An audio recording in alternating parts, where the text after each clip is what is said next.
Ms. Rachel Ong.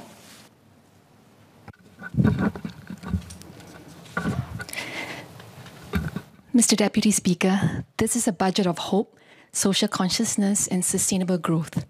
Several residents I spoke with shared that Budget 2022 responded to the needs and aspirations of Singaporeans.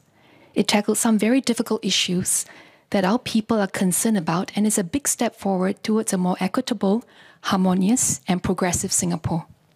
It is also encouraging to note that a large part of the budget is devoted to social well-being, particularly our seniors who can retire better with stronger financial support and adequate health care.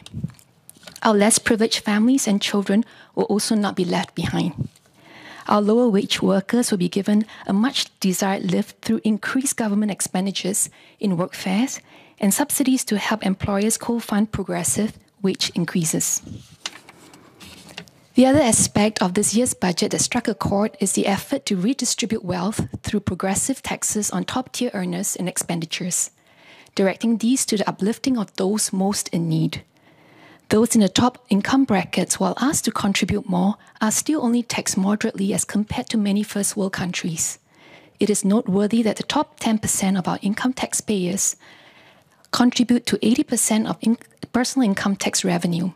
This is a significantly higher contribution to total income tax revenue than the top 10% of income earners of the US and UK by at least 10 percentage points. I believe this redistribution of wealth serves well to build up the social foundation by which our people can thrive together. Now, if I may share some observations and two considerations on advancing our green transition. Observations on carbon tax and climate resilience.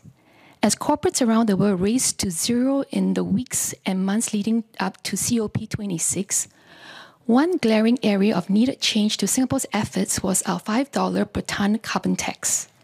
With a gradual increase in carbon tax to $50 per tonne and a further $80 per tonne by 2030, this starts to address the need to price in externalities and is a laudable move. My resident and community leader, who also serves as the Sustainability Director at Lendlease Singapore, shared with me that Lendlease uses a shadow price of $20 USD per tonne in 2020, rising to $100 USD per tonne in 2030 and $140 USD by 2040, which is integrated into Lendlease investments decision and prices in financial risk associated with climate change. Singapore should continue to assess our carbon tax on an ongoing basis, aligning with international best practices to respond to and aid the transition towards a low-carbon economy. This recognizes the ecosystem services that our environment provides, and in donor economics theory, this points to the ecological ceiling by which we should not cross. A greener living environment should also ensure that our buildings and infrastructure are climate resilient so that our people can be. Flood risk is a significant physical climate risk that low-lying nations must contend with. I understand that at Lendlease, climate change and adaptation plans are integrated in all major developments to ensure that communities served have access to facilities in case of floods. Forward planning by the government, as well as other private developers, should consider climate risk and ecological limits for Singapore. This goes far beyond carbon emissions to include rising water levels, biodiversity loss, amongst other ecological impacts. While we are cognizant of our limited natural resources and the need to balance economic and societal needs, applying such ecological limits may compel all of us, government, urban planners, corporates, and people sectors, to be truly creative in the way we use our resources and overcome limitations. As for the two considerations, here's the first consideration: reducing our direct emissions in tandem with electrification. Soaring electricity prices in recent months have impacted economic recovery for businesses. Even as we move towards electrification for vehicles and land transport, Singapore still has to deal with emissions arising from electricity generated. While electric vehicles, EVs, are inherently more sustainable, producing less emissions per kilometre, EVs are still have a significant carbon footprint unless the electricity is from a renewable source. One transitional option could be reducing our Scope 1 direct emissions via the use of alternative fuels such as renewable diesel, also known as RD, which produces only a tenth of conventional diesel's emissions for the land transport, logistics, and construction sectors.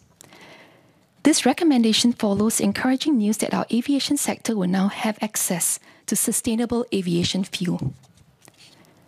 On the land transport front, Singapore has made limited progress despite the fact that we have Neste, one of the world's leading producers of RD, producing 1.3 million tonnes per year at our doorstep. To date, I understand that none of this diesel is meant for local consumption, since there's no local distributors and the supplies are currently shipped to Europe and US, where there are government subsidies for RD. With oil prices rising, impacting both palm and electric prices, as well as internal combustion engines and EVs, Singapore should consider a third fuel alternative, especially when Neste is producing locally. The second consideration, accelerating the renewables market. The ability to use international carbon credits to offset up to 5% of taxable emissions will support the development of a regulated carbon market in Singapore and the region. I would also like to suggest that Singapore incorporates and considers regulating the use of international renewable energy certificates, also known as IRECs, as an alternative means to carbon credits for corporate compliance in taxable emissions. This can be applied to companies who are large energy consumers. Examples, those under GHG Protocol Scope 2, but not the large emitters in Scope 1. The Singapore renewable market is illiquid at the moment, with much demand and insufficient supply. Prices for Singapore RECs have doubled in the last 1 year, from $35 per megawatt hour to $70 per megawatt hour. By encouraging and regulating IRECs as an alternative environmental attribute next to carbon credits, this could provide greater liquidity in the market and also support major developers' pursuit of net zero carbon developments. Mr. Deputy Speaker, though there will always be areas where we can do better, I'm persuaded that this budget shows up very meaningfully for our people in such a pivotal time as this. With this, I'm grateful and I support the budget.